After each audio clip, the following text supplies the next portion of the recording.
For more on the president's health, I want to bring in Dr. Matthew Hines. He's a hospital physician and a former director of provider outreach for the Office of Intergovernmental and External Affairs at Health and Human Services. Dr. Hines, welcome. Thank you for being with us. So as you know, the president's physician, Dr. Sean Conley, gave an update last night saying he fully expects the president to return to public engagements Saturday.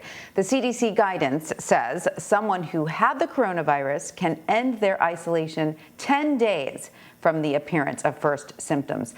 So based on what we know, do you think the president should return to public engagements Saturday? And what is the likelihood that he could still be contagious? That's an excellent question. And, we're all still learning about the coronavirus. It's something where every day we find out some new information. But certainly in my own practice, we've seen patients test positive. I don't know how contagious they were, but even 6-7 weeks after their initial diagnosis. And that is something that, that is concerning. You can be shedding virus 10 to 20 days or more after your initial presentation of symptoms. So it is quite possible that if the president is out and about at public engagements, he could very well be contagious to some degree. Now, probably not nearly as contagious as patients are during the pre-symptomatic phase. So it seems that the president became initially symptomatic sometime on Thursday. It's a little unclear, maybe late in Thursday. The 48 to 72 hours before symptoms show up, that is the pre-symptomatic phase during which people are releasing the highest amount of virus at that point. So he would have been very contagious Tuesday, Wednesday, and Thursday of last week. All right, good information to know. Doctor, the president is also saying that he wants to start doing rallies again. He's looking at possibly doing one in Florida or Pennsylvania this weekend. Do you think it's safe for the president to do that? And is it safe for people to attend? It's probably pretty safe for the president, but the one in terms of getting any other infections, he already has it. But the concern that I have is given his age and the multiple risk factors that he has, you want people to recover. You want them to rest and recuperate after they get these kinds of severe infections. And if he's doing too much, if he's exhausting himself, that has an impact on his body, on his immune system, and he could still have the virus kind of flare in that inflammatory phase. If he exhausts himself, if he really tires himself out by pushing himself to do a lot of these things, he could compromise his own recovery, which appears to be going well, but that could change. And for those around him, as we were saying, he very likely at this moment is still shedding some virus, and I suspect he will be for another week or two, based on what I've seen. So I would say that people need to be far away from him, not in an enclosed space. They should be separated by plexiglass barriers, and honestly, I would be telling my patients not to do this.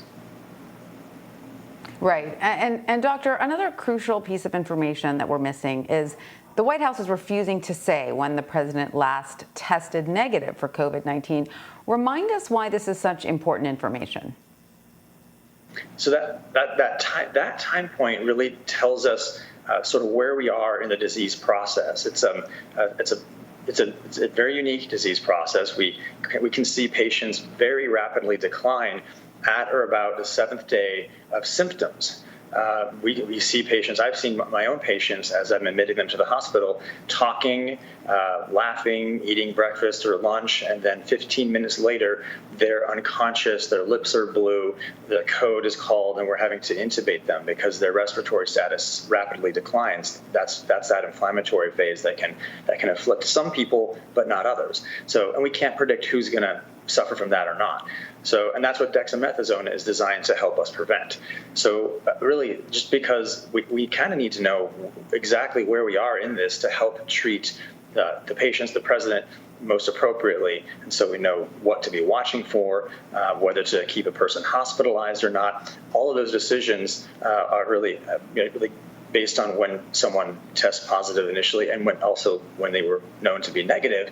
The other thing is, for the purposes of contact tracing, as I was mentioning, anyone he came into contact with Thursday, Wednesday, Tuesday of last week, maybe even Monday, there would need to be aggressive contact tracing to make sure that those folks that he was within 6 to 10 feet of for several minutes or maybe more, that they get that they themselves quarantine, isolate, and notify their families for their own safety. And Doctor, President Trump continues to say that he's now immune to the coronavirus. So remind us what we know about coronavirus and immunity, and once you've recovered, how long that lasts if you have it. Sure. So he likely does have antibodies. His body has produced antibodies to the coronavirus at this point. He also got some extra help. Remember that Regeneron cocktail of a mixture of two monoclonal antibodies that effectively it's kind of like convalescent plasma, except it's synthesized in a lab. So he has some anti-coronavirus antibodies that we gave him, and also the ones that his body has generated as well. I think saying that he's immune, that may in some cases be true. That doesn't mean he's not shedding, though. That doesn't mean that he is out of the woods, and that doesn't mean that he couldn't potentially develop some additional symptoms, go into that inflammatory phase moving forward. So I would agree that he does have some antibodies to the virus. And in terms of how long that immunity lasts, that is something we're still trying to figure out. And that is also complicated producing a vaccine, because a vaccine stimulates your immune system to respond to something that looks like the virus, a little piece of the virus or bacteria ahead of time, so that your immune system is ready to fight if you get exposed to whatever that pathogen is in the future. That is something that the response of our immune system to the SARS-CoV-2 virus is not very robust. And so in terms of how long there will be neutralizing antibodies or immunity in any patient is not real clear. Probably 3 to 6 months is a good guess that he will have some degree of immunity. But after that, it's just not clear, because some patients don't seem to retain that immunity forever. So many unanswered questions about the coronavirus. Dr. Matthew Hines, thank you so much for joining us. We really appreciate it. Of course.